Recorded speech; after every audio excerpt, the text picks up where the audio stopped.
Welcome back to my channel. Nitish போதைப்பொருள் use பண்ணுற விஷயத்தை இனியாட்டு மறைக்கிறதுக்காக வேண்டி பல வழியில் ட்ரை பண்ணிட்டு இருக்கான் சுதாகர். இந்த விஷயம் மட்டும் தெரிஞ்சால் பெரிய பிரச்சனை ஆகிடும் அப்படின்ட்டு பயப்படுறான். இந்த சுச்சுவேஷனில் தான் நிதிஷ் பற்றி ஷாக்கிங்கான உண்மை எல்லாமே இனியாவுக்கு தெரிஞ்சு போயிடுது. இதனால இனியா என்ன செய்கிறாங்க அப்படின்றத இந்த வீடியோவில் நம்ம தெரிஞ்சுக்கலாம். நிதிஷ் வீட்டில் நடக்கிற குழப்பத்தை எல்லாத்தையுமே நினச்சி கடுப்பில் இருக்காங்க இனியா. அவரோட பர்த்டே கூட யாருமே மனப்பூர்வமாக விஷ் பண்ணுறதுக்கு கூட அங்கே யாருமே இல்லை. நிதிஷும் சரி சந்திரிகாவும் சரி ரெண்டு பேருமே கம்பல் பண்ணி தான் விஷ் பண்ண வச்சாரு சுதாகர். இதுக்கப்புறம் இனியா ஆஃபீஸ் கிளம்பி போயிடுறாங்க. உனக்காக பார்ட்டி எல்லாம் அரேஞ்ச் பண்ணியிருக்கேன் அப்படின்னு சொல்கிறாரு.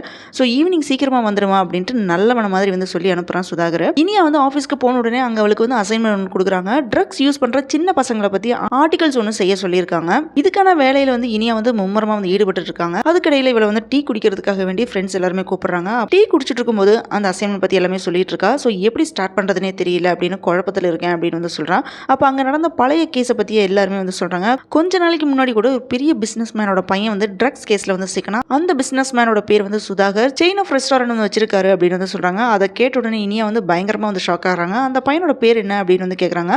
யோசிச்சுட்டு நிதிஷன் அப்படின்னு சொல்றாங்க. இது கேட்ட உடனே பெரிய இடியா இருக்கு இனியாவுக்கு. ஸோ இந்த கேஸ்ல பல லட்சம் செலவு பண்ணி பெரிய அளவில் நியூஸ் வெளியே வர விடாமல் பண்ணிட்டாங்க. நம்மளையுமே இந்த நியூஸ் கவர் பண்ண விடலை. ஸோ அந்த நிதிஷ் தான் மெயின் அக்யூஸ்டே. கூட இருந்தவங்களோட வாழ்க்கையும் சேர்த்து எடுத்துட்டான் அப்படின்ட்டு அங்கே உள்ளவங்க எல்லாருமே சொல்கிறாங்க. இதை கேட்ட உடனே இனியாவுக்கு ஷாக்கிங் மேலே ஷாக்கிங்காக இருக்குது. ஒவ்வொன்றும் அவங்க சொல்ல இனியா ஆடி போயிடுறாங்க. ஆனால் இது எல்லாமே வெளியில் காட்டிக்காம வெளியே வர்றா. பாக்கியாவுக்கு ஃபோன் பண்ணலாம் அப்படின்ட்டு யோசிச்சுட்டு வேண்டாம் அப்பா கிட்ட சொல்லலாம் அப்படின்ட்டு ஃபோனை எடுக்கிறா. ஆனால் இந்த விஷயம் எல்லாமே தெரிஞ்சால் வீட்டில் இருக்கிறவங்க தாங்க மாட்டாங்க அப்படின்னு சைலண்ட் ஆயிடுறா.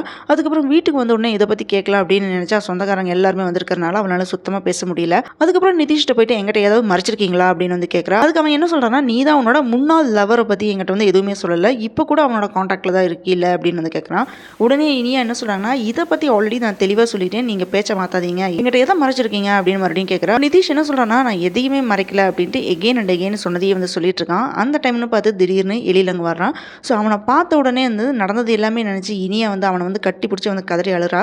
ஸோ அவன் திடீர்னு ஃபாரின்லேருந்து வந்தனால இன்ப அதிர்ச்சியில் இனியா அலறாங்க அப்படின்ட்டு எல்லாருமே நினச்சிட்டாங்க. எழிலும் அவனை சமாதானப்படுத்தி பர்த்டே படிக்க போ அப்படின்னு சொல்கிறான். இந்த பக்கம் வீட்டிலிருந்து பாக்கியா, கோபி, ஈஸ்வரி, செலியன் இந்த 4 பேருமே இனியாவோட பர்த்டே ஃபங்க்ஷனுக்காக சந்தோஷமாக கிளம்பி வந்துட்டு இருக்காங்க. சுதாகர் வீட்டு வந்ததுக்கு அப்புறம் தான் தெரியும் எழில் ஃபாரின்லேருந்து வந்த விஷயம் பாக்கியா எல்லாத்துக்குமே தெரியுது.